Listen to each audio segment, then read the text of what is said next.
Əziz izləyicilərimiz, klinikamızda həyata keçirilən fizioterapevtik seanslarımızdan əlavə visceral terapiya seansımız da mövcuddur. Bugün sizə visceral terapiyanın nə olduğunu izah edəcəyik. Qarın boşluğu nahiyəsində olan ağrıların göbək ətrafı nahiyəyə həm ağrı, həm də döyüntü şəkildə ötürülməsi. Bundan əlavə bu ağrı kürək nahiyəsinə ötürülərək özünü həm bel, həm də böyrək ağrıları kimi biruzə verir. Buna səbəb daxili orqanların nisbi olaraq yer dəyişməsidir. Bu yer dəyişməyə səbəb isə kəskin arıqlama, hündürdən tullanma, ağırlıq qaldırma nəticəsində orqanları fiksasiya edən bağların zəifləyərək boşalmasının nəticəsində baş verir.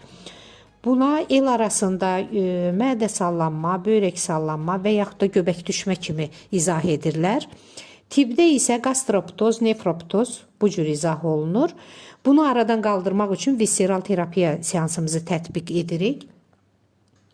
Və bunun nəticəsində qarın boşluğunda olan səbəbsiz ağrılar aradan qalxır. Seanslarımızdan faydalanmaq istəyən bizimlə əlaqə saxlaya bilər.